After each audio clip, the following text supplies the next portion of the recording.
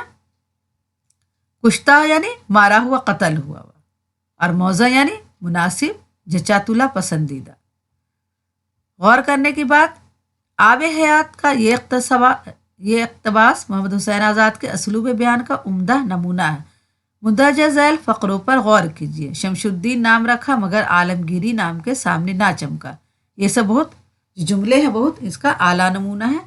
اسے غور سے پڑھیں کیونکہ یہ سبق بہت توجہ چاہتا، آپ اسے غور سے پڑھیں اور دھیان سے پڑھیں، تھوڑا دل لگا کر پڑھیں اور سمجھ کر پڑھیں۔ مشت خاک کو بزرگوں کے گوشائے دامن میں باندھ دیا۔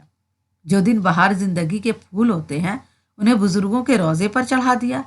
پہلے فقرے میں شمس الدین کی رعایت سے چمکا کس قدر خوبصورت ہے۔ دیکھیں پہلے جو فقرہ ہے شمس الدین یعنی شمس معنی سورج ہوتا ہے اور یہاں چمکا ہے، تو اس سورج کے سامنے عالمگیری کا نام نہ چمک سکا۔ اورنگزیب عالمگیر بادشاہ کے رکھے ہوئے نام کو عالمگیری نام کہہ کر یہ اشارہ بھی کر دیا کہ یہ ناتمام دنیا پر چھا جانے والے ثابت ہوئے۔ مشت خاک کے معنی ہے مٹھی بھر مٹی۔ اس اعتبار سے گوشائے دامن میں باندھنا بہت خوب ہے۔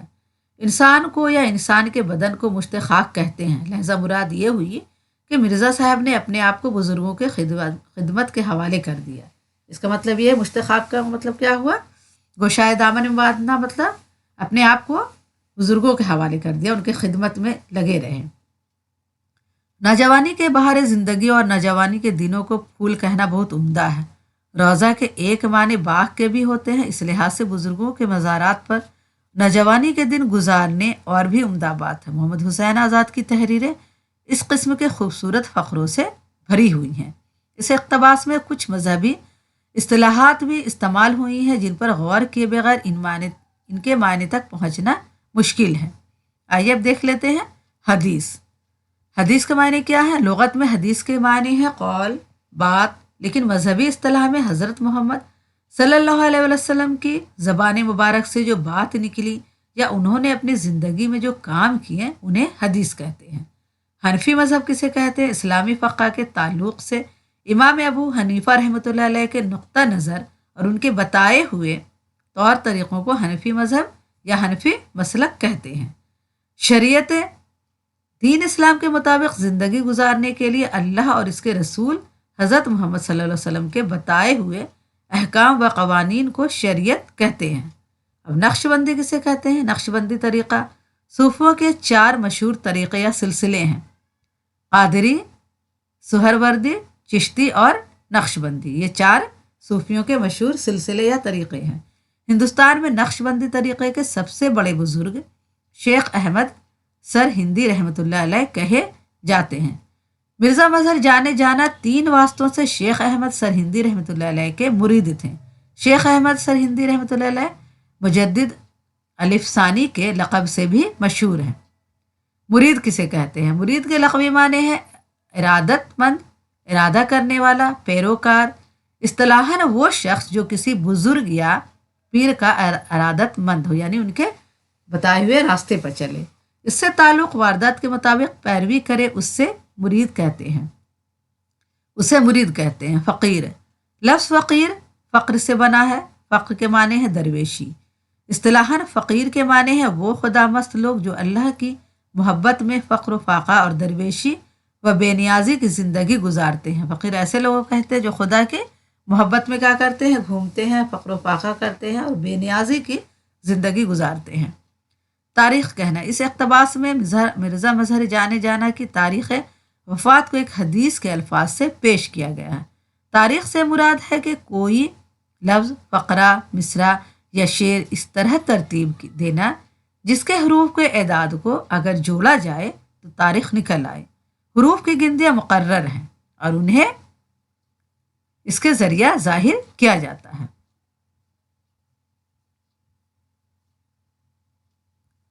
مادہ کے معنی ہے اصل، جوہر، وہ شے جس سے کوئی چیز بنائی جائے۔